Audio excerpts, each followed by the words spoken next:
like to call it the Supernatural Hour. And now, our hosts. Alrighty, if you are hearing this, you have arrived at the Supernatural Hour podcast, and I'm one of your many hosts, Ravyn. I'm Chad. And I'm Rogue. And Doc's not here today because he's doing some emergency medical stuff. Yep, he was planning on coming until literally an hour ago, so. We'll miss him, but he's doing more important things than what we're doing here. Yep, hence the name Emergency. The 29th, 30th, and 31st of October, Klaus is hosting the Indian Hills Horror Haunted House. It's a private residence haunt, a backyard haunt. It's at 2817 West, 950 North in Provo, Utah. The hours are Friday, October 29th and Saturday, October 30th from 8 p.m. to 11 p.m. And on Sunday, October 31st, it goes from 8 p.m. to 10 p.m. So it's a great haunted house. It's free. Donations are accepted. In 2019, they had about 2,500 people come through over the 2 days that they had it. In 2020, they didn't host it because of COVID, but it will be a fun night. Advanced Paranormal Services will be there also, so come on out and enjoy a fun evening on the 29th, 30th, or 31st, and go through a great free haunted house. We had a great booth at the ParaX at Bridgerland Paranormal.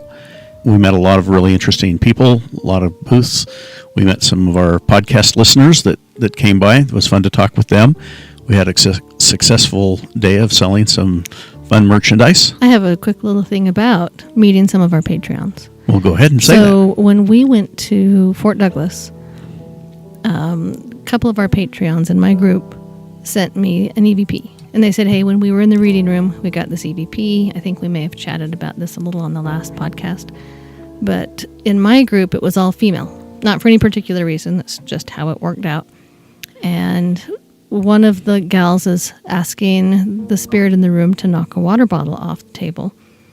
And in this EVP, you hear a man's voice say, no, and it kind of drags out a little bit, right? That's cool. And so it's like, wow, that's cool, right? Because there was no men in my group. And they got that to you? By email, they told you that information, or? Yeah, so I have it in email. We'll get it up somewhere someday. Okay. And then, so I thought, okay, that's cool. And then, 3 weeks later, at the Paranormal Festival, there's three different three ladies came up to me at the booth, and they said, hey, when we were in that reading room, remember when the one lady was trying to get the spirit to knock the water bottle off? We got this recording of a man saying no. And I love when that happens because, we got double confirmation on that. Yeah, that's awesome. Yeah, that was really cool. I was there when the gal was relating the story to Ravyn, and it was like, that's really cool. And she, explained to her that the other people had sent the one back in already, and that it was a confirmation. It was really a neat experience. But we had a great time up there. There was a lot of people. We're going to have some people from up there that we met at the ParaX on a podcast in the near future. We met some really interesting people, and they had some great products and services that were there. Yeah, so you can look forward to some guest hosts coming on pretty soon. At least guest people. Guest people. Yeah. Yeah, that was a fun event for a first year. There was a nice turnout. There was about 40 different vendors, some really great oddity type vendors. I don't know. I spent more money than I probably should have while I was there. So I have earrings made out of bone, animal bone. And they looked so amazing that I had to run over to that booth, and I ended up buying earrings that have dog claws on them, and just some really unique booths. So it was a really great event. Yeah, we had a lot of fun at the event doing that and hosting it, and hosting our booth, and people really liked the booth. We had a lot of comments about how fun it was and well put together, and our product line. So yeah, and we had so this was their first year. And it sounds like they're planning on next year. They sent out an email asking, what went well, what could have gone better. And the only thing I really said was they just needed their address on their webpage. We had a a bit of a moment. Trying to find it. Ravyn may have gone a little little postal. Not all the way postal. There are not dead people, but it was hit and miss. Okay, Karen. Not again. No. We also want to kind of just talk a little bit about our patrons. We want to appreciate them. Say thank you for your patronage and helping get everything going and the funding the podcast that we do, the web hosting and everything we do. We've got some great people, and a number of them were at our event that we had at Peteetneet School. We're going to talk about a little bit later. A few of them couldn't make it because of the night. They couldn't get off that night, but we did have a great turnout with everybody, but also with our patrons. So we just wanted to give out a patron shout out. You can go out to patreon.com, Advanced Paranormal, and become a patron. There's some great benefits of being a patron. So our next little segment is brought to you by Oteo's Restaurant. If you've never eaten there, it's fabulous and you need to go. They're yummy. 2 locations, Linden and Orem. All right. So into business. We are in October and it is a busy season. This week has been extremely busy and we are not slowing down. But let's see, Wednesday, we made it over to a restaurant that has, I don't remember when that restaurant opened up. Do you remember, Ravyn? I don't, but I got the impression 1970s? it's been, I was going to say, I got the impression it was back in the 70s. It's been around for a long time. Wasn't it up in the Woods Cross area? Yes. It, as soon as I've mentioned the name of the restaurant to a few people, it's very well known, and some people didn't even know it was still open. So I think it's just been around that long.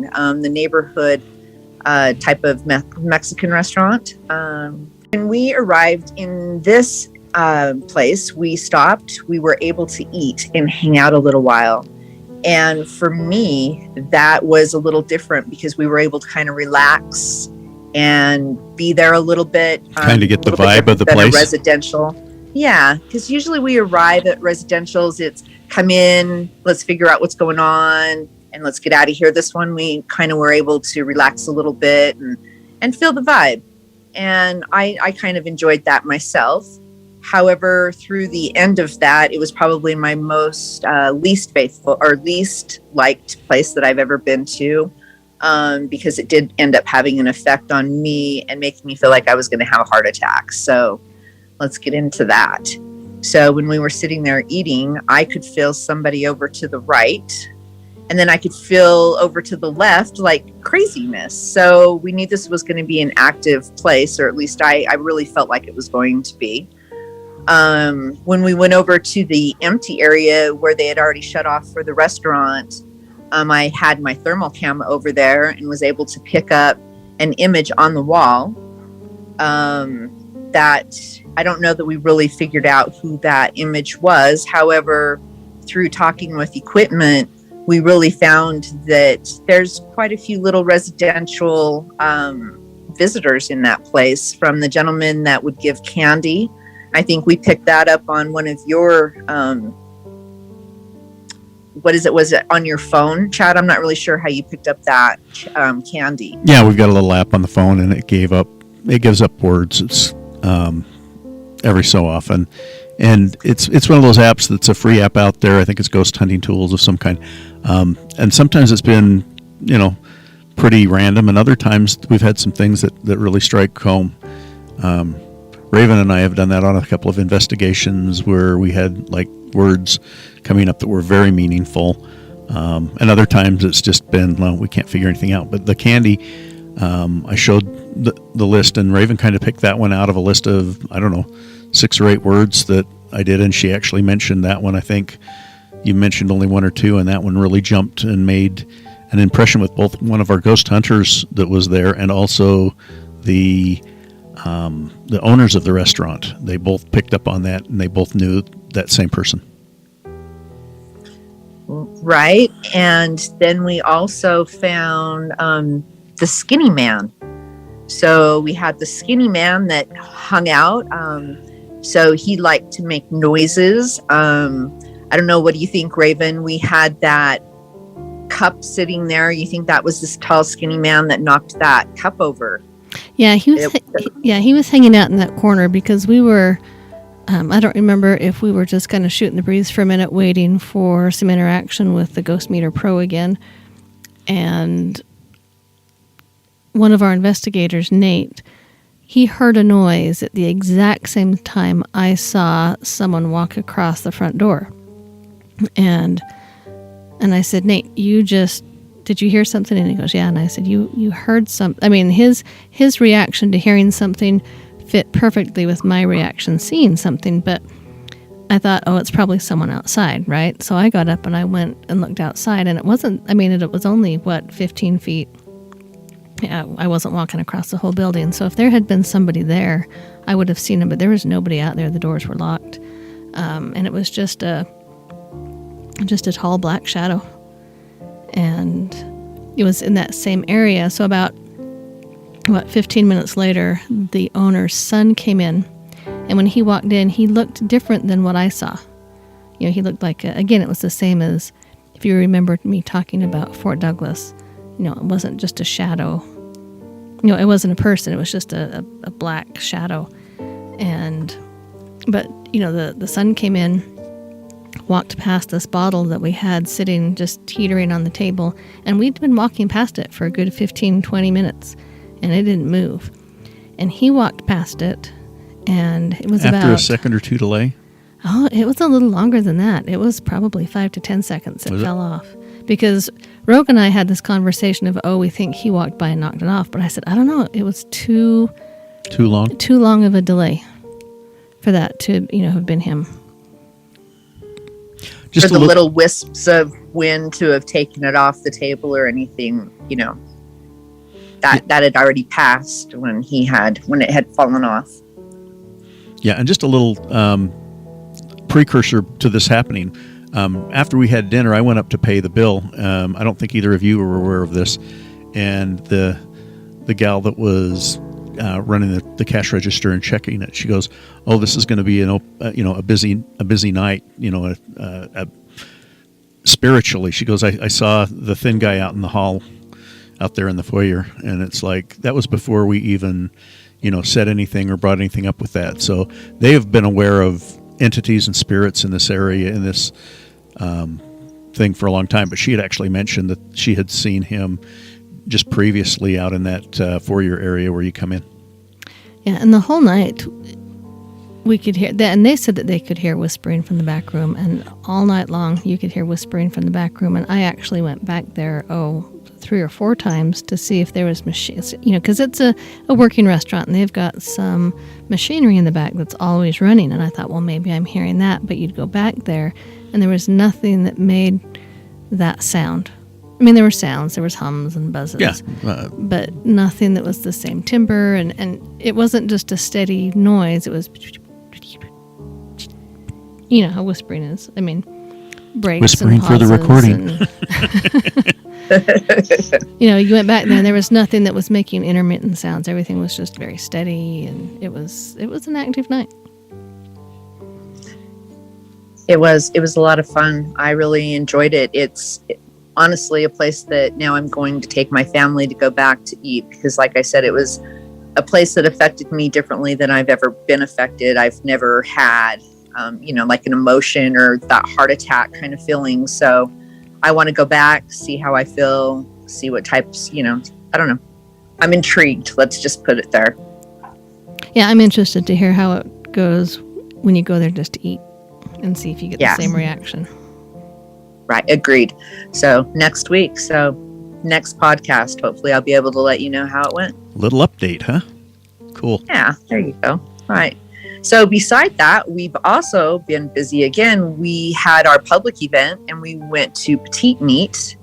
And I mean, I hate to be kind of, corny, but it's a really neat building. So what is Peteetneet? So Chief Peteetneet, right? Yes, we were the Peteetneet Chiefs. It was my grade school. Yes. So it's an old elementary school that's up on the hill in Payson, Utah. So it's an old sandstone type school. I don't think it's sandstone, but kind of that red sandstone-y type. I know. And a clay brick. Yeah, and I know it was soft because there's an elevator on the south side now that wasn't there when I was in school, and that's where we all carved our names into the side of the school. So you can't see Ravyn's name on the side of the school, You can't but it's there. And it wasn't just me. Everybody did it. There's names there from I don't know how long. Yeah. Anyway, but it's an old. I mean, it's 2-story. It's got a tall bell tower. Well, 2 stories up in a basement. I was just going to say there's 3 stories. It's 2 stories above ground. They have a basement. It's a very, very imposing school as it is, and then it's at the top of this massive hill, and so it just stands out. When we do this for the YouTube videos that we do, every other week we put YouTube videos up to it. But when we put this podcast up as YouTube, I will include the picture of the Peteetneet School as we're talking about this. So if you're watching this on YouTube, look above and you'll see the Peteetneet School in the picture. And there's just something about seeing it in person. Pictures don't do it justice. So if you've ever been up Payson Canyon on the Nebo Loop, you have to drive past it, and you'll know exactly which school I'm talking about. I agree. As I was driving up to it, I was in awe. I was like, is that really where I get to go? It really is a beautiful building as you walk up to it. Had you seen it before? Or was that the first time you'd seen it? It is the first time I have seen it. I mean, we've been to Payson. I probably should have paid attention to it in the past, but it's the first time I'd paid attention to it. So I got the awe factor. It was beautiful. The interesting thing, I went to school there, 2nd through 5th grade. So 2nd, 3rd, 4th, 5th. For 4 years, it was my school, right? Uh-huh. And it's funny because, so there's the old part that was built in 1901, and then there's the new part, which was built in the 50s. But there's a hallway. The new part in the 50s. Yes. Yeah, my school was built in the 70s, my elementary school, and they tore it down 3 years ago. Oh, we don't tear down our stuff. So it's funny because there's a hallway that goes from the old part to like the gym. The new part is where the auditorium lunchroom is. And in the hallway is where the bathrooms are and the drinking fountains. And it's funny because I've only been in the school a handful of times since you were 5th little. grade. But I tell you, that hallway with the bathrooms in it, when I was little, that was a long hallway. And now it's not very long at all. Perceptions change, don't they? Yes, they do. Anyway. Back to Rogue. We keep hijacking her segment.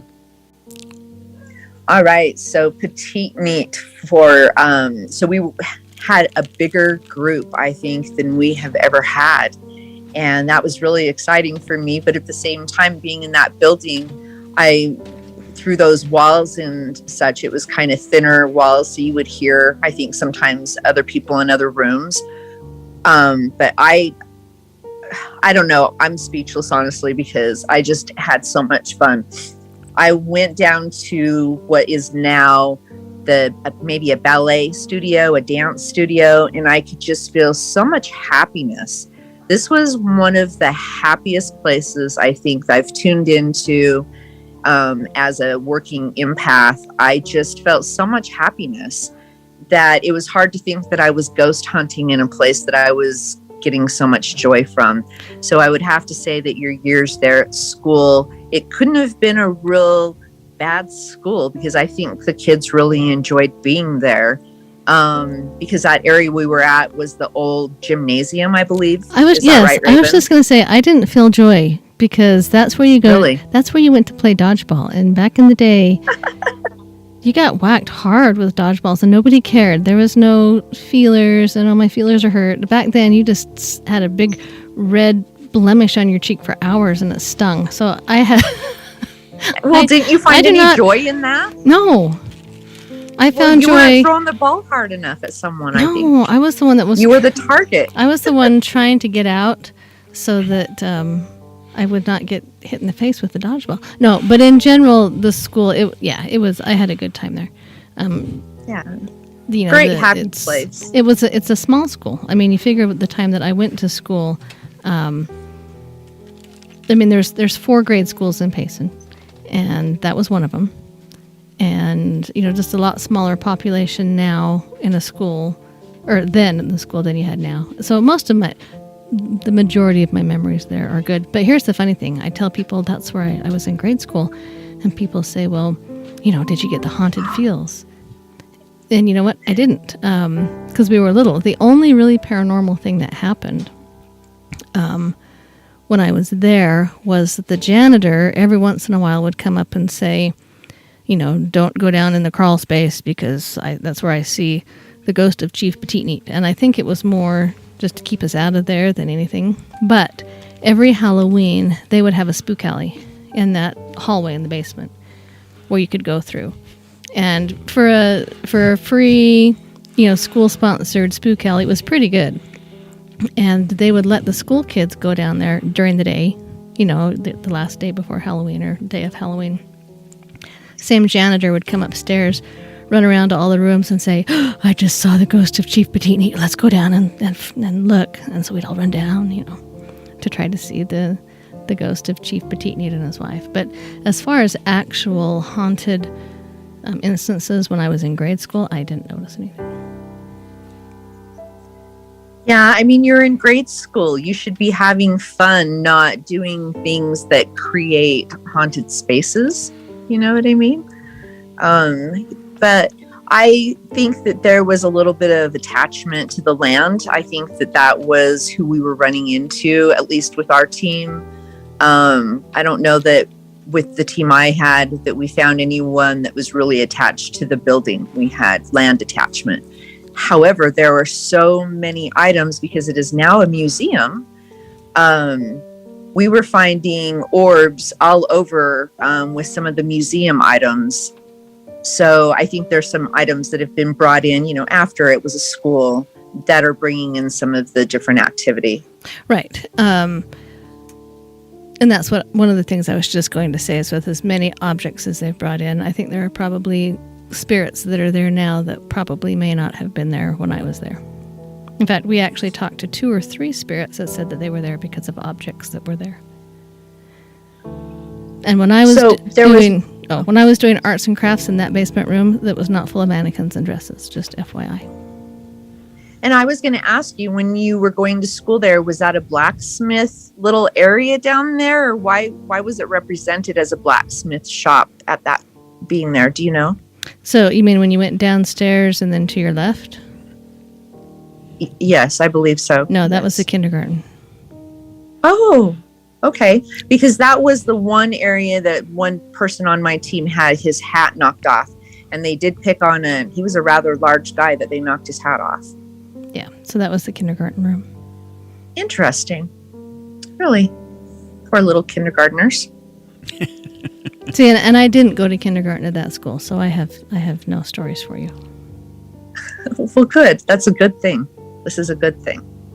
So that was a really great venue. I hope that we get to go back there again. It'd be great if we could go back there. I would love to do a lockdown and just kind of do an overnighter. I think that would be a great venue if we could. Yeah, that would be fun. Get that to happen. One thing I did do is occasionally I found, so there's 4 rooms that I was in there, and I found 2 or 3 spirits that remembered me from school. And really? Mm-hmm. And I asked if I was their favorite, and they all said no. I asked if I was their second favorite. They also said no. So, whatever. Huh. Well, that's interesting that they remember you. Yeah. So I did ask one. I asked if he remembered, and I think it was a woman actually. I asked if she remembered a certain aide, and she did. And the reason I brought up that aide's name is because I had a little grade school crush on that particular aide. So there is one interesting. We had a lot of interesting stories. So there was the fellow on your team that kept getting his hat knocked off. We were just done with our first rotation and just getting ready to go to the second rotation, and I had forgotten a walkie-talkie so that we could, coordinate. And so I said, there's about 10 minutes left in this rotation, but we were just right there, ready to move on to our second space. And you were also downstairs, Rogue. And so I told my team, I said, just stay here for a second. I'm going to run down and see if they're almost done, see if we're ready to rotate. And so I walked down this hall, and the hallway where we were, it had automatic motion sensing lights, so we couldn't turn off. But the second half was dark. And so they were standing there kind of by the kindergarten room where it was light. And I walked down the hallway and I was kind of calling out, is anybody here? Is anybody here? Nobody. I do think Nate was way, way, way, way, way back in the dirt underneath. And I came out, I saw you. We chatted. We said, yeah, let's rotate. I walked back. You followed behind me and said, I'm going to go grab Nate, who's way back in the corner, right? And you were calling for him, and I heard him call back, and he was far away. And as I walked back from the dark part of the hall into the light part of the hall, now a couple of my cousins were there and my sister. One of my cousins said,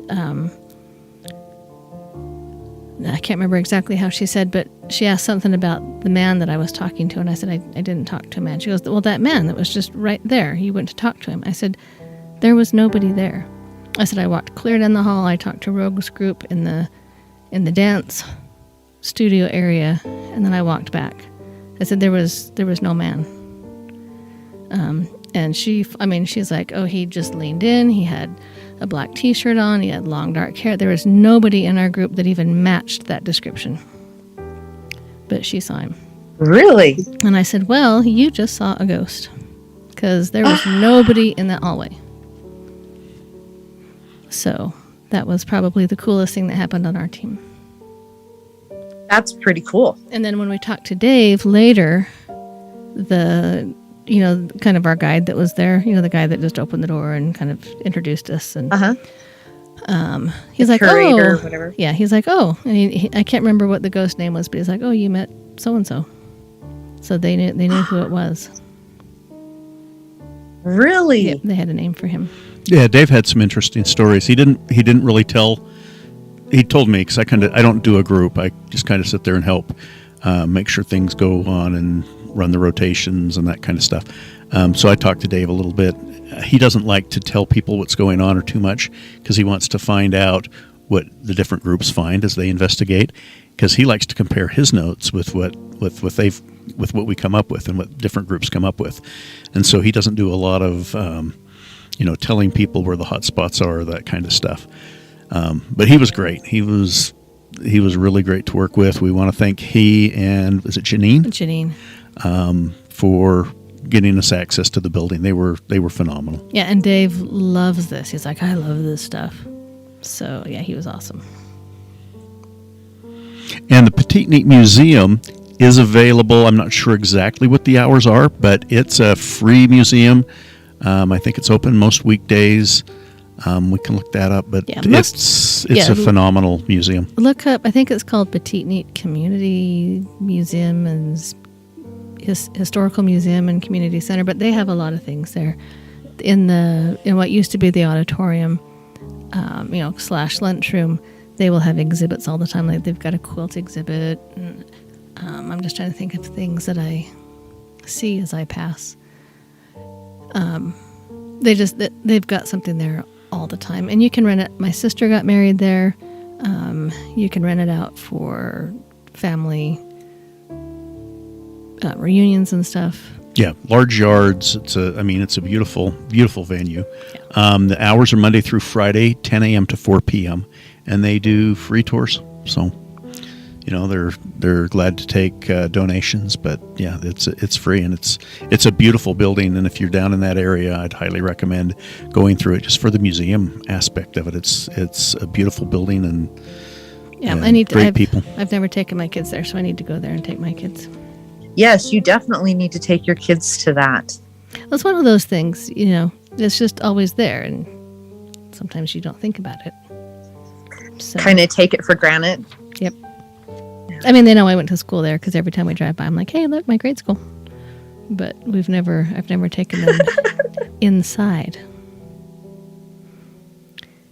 That gave me like National Lampoon's Vacation. Look, it's my elementary school. Like every time you drive by it, and they're probably like, yeah, I know, it's your elementary school, right?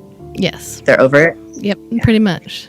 They're like, yeah, Mom, we know it's your elementary school. You don't need to say it again. So we have anything else?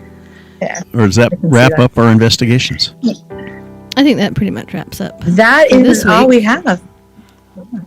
Yeah, it's been crazy, this but way. it was a great investigation. It really was. And thank you to everybody that came also. We appreciate you coming to these because it allows us to be able to find other places to go to. The next segment is brought to you by the Barbary Coast Bar and Saloon here in Salt Lake City. If you have ever craved a wonderful brunch on Sunday morning, it's the place to go. And for $7, I had biscuits and gravy and eggs and ham and bacon and hash browns. And I have to say, it was absolutely amazing. So thank you to our friends over at the Barbary. I'm given the bucket list today, and I'm pretty excited about this one. The bucket list that I have come up with is Lizzie Borden's Bed and Breakfast in Fall River, Massachusetts. And this is the home where Lizzie Borden allegedly killed her father and stepmother. When I say allegedly, because she was not convicted of that. She was actually acquitted of that crime and was not found guilty on that, although many people think that she was. It's very interesting. It would be hard to prove beyond a reasonable doubt. So that's the reason that happened. There's a lot of other things that are going on. Anyway, the bed and breakfast can host up to 20 guests a night, and it should be a fun thing to do. And it's not very far from Salem and from the Fairbanks House, which was another one of my bucket list items, so maybe I can get a twofer in. The Fairbanks House is the oldest timber frame home in America. It's going to be by Salem, too, so we could get a three. Salem, yeah, I was going to say. There's a lot of things going on there. So that's the bucket list that I'm looking at, is we can plug 3 or 4 things off my bucket list with one trip. That Lizzie Borden story is really interesting. You can go out and see some really interesting YouTube videos about that also. Awesome. So for our junk drawer, it's been a while since we've done a stone. And if you remember in our last podcast, I was going to do a Muggle Stone, and then I remember I couldn't find it. Uh-huh. And then within about 15 minutes of not recording, I went and sat on my bed to wind down to go to sleep. And there it was? Yeah, so I couldn't find it. It's pretty much been living like 1 foot from my head for weeks now. So, there's that. So we're going to talk about the Muggle Stone. Now, a Muggle Stone, really, has the word Muggle been around before Harry Potter? I don't know. I don't know either, but I'm going to guess no. And honestly, if I look at this stone, it looks a lot to me like a tiger eye. So I'm just being real with you. I kind of think this is a made-up stone. That being said, let me tell you what it does. Regardless what they call it, I do think that the properties of stones come from their colors and what they're made out of. So even though Muggle Stone, I think, is a marketing ploy? Is a marketing ploy for people like me that go, Muggle Stone. It worked because I bought one. Harry Potter reference. It's our second one. I got 2 in this time. I do think the traits of the stones are still true, regardless what they have named it. Because of the color, this is a chakra. It says chakra, best stone for helping to inspire a drastic but positive change in one's life to occur. It takes away what you think makes you ordinary and shows you all the things about yourself that are unique and special. It breaks up repetitive patterns that you haven't been able to shake. It removes lazy thoughts by pushing you to feel that you are enough, and like to make you feel like you can handle things even though the tasks that you might be facing are difficult. It helps you become more active. It will shield you from bad luck. It will shield you from misfortune when you're traveling or you're in nature. It's actually a great stone for athletes to use because it helps you stay physically focused, conscious and aware while you're playing your sports or exercising. So apparently the BYU football team all needs one of these right now. They've lost their last 2 games. They need some Muggle Stone. Can bring about mind and body awareness, and it will help you become strong in your emotions, your mind, your stamina. It increases stamina in men, libido in women, and it protects the carrier of the stone from all forms of thievery, and it can shield against fraud or identity theft. So, I got off my train of thought very first thing. So it's actually root chakra, sacral chakra, solar plexus chakra, and earth star chakra are the chakras that you're looking for with it. So I think it's good stuff. Interesting. And it's called the Muggle Stone. You can't go wrong with a Harry Potter name. Our next segment is being brought to you by Boar Backcountry Off-Road Adventure Rally. So they're a great group of people that do a lot of service projects. They helped us a lot with that Merker Cemetery cleanup that we did back in May, off-roading service projects. If you're interested in those kinds of things, contact the board and join up and help.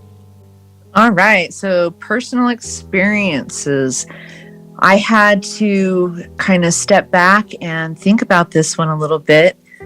However, I did have one in a graveyard here, cemetery, the Salt Lake City Cemetery.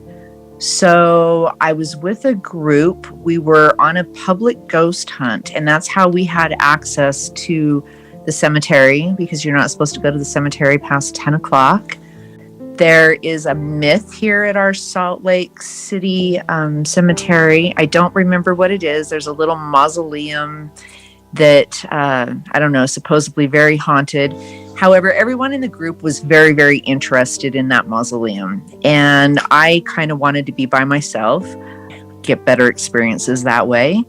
And so I had wandered off from the group and I was by myself. And this is a huge cemetery. I don't really know how many acres it takes up, but it is a very large cemetery.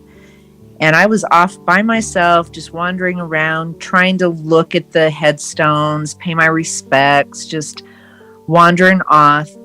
And all of a sudden, coming up from behind me, I heard something. I felt the presence. I felt the brush of wind go past me, and there wasn't anybody there. I literally stopped, had to look around. I mean, for me, it sounded like somebody in the military, someone with a really heavy backpack or heavy boots, just something really just different. But there wasn't anybody around me. I was off all by myself. It stopped me. I stopped, had my flashlight, looked around, and there just wasn't anybody there. I don't know if I was in some part of a military cemetery part of the cemetery. I really don't know. Like I said, it's a very large cemetery. That was my personal experience. To have someone come up, run up behind you like that and have nobody there, it kind of scared me. Wow, that's interesting. That's cool. And it ties in with our graveyard stories too. So that was perfect. Yes. All right. If you have not checked out the Advanced Paranormal swag, you need to go over there and give it a check out. Just go to advancedparanormal.com and go see what there is. I actually just got accepted to the University of Utah. I'm going back to school. So I'm going to go get a notebook that says Advanced Paranormal on it and take it to school with me. Very cool. So I can show There you everybody. go. People, and I'll just be like opening my notebook very slowly so that everyone can get a good look at it. And no one's going to be looking. They're all just going to be focused on their own thing. But I can pretend like everybody's riveted to the front of my notebook. So that's what I'm going for. And you get Supernatural Hour stuff there too. Yes. Advanced Paranormal and Supernatural You can Hour. get both. Oh, I'll get one of each. Ooh, that would be cool. On blog.feedspot.com, if you go under supernatural_podcasts, that blog, it's new and it has their top 30 supernatural podcasts. And we are ranked number 10. So we're really excited about that. That all comes down to you guys and your listenership. They talk about how the rankings are done. And this is literally out of hundreds or if not thousands of podcasts in the supernatural area. So we are really excited about that. Yeah, and we didn't get there by ourselves. It banks a lot on how many listens and how many likes and all sorts of things. Yeah, and it says the ranking is based on relevancy, industry blogs, blog post frequency, freshness, social media accounts and engagements, domain authority, the age of the blog, and the web traffic. So this is, a reflection of our listeners, and we really, really appreciate it. We're really excited for this kind of recognition from FeedSpot. So awesome. Also, check out our shop at advancedparanormal.com, where you can find our sage sprays, our sage and lavender rollers, lip balms, just different items that we've got up for sale. Also, follow us on YouTube and TikTok. All right, well, stay spooky, my haunty friends. Love you, Nicholas. Hey, have a good night. You've been listening to the Supernatural Hour at AdvancedParanormal.com. The Supernatural Hour is part of the Radio Ronin network found at RadioRonin.com. Copyright 2021 by Advanced Paranormal Services.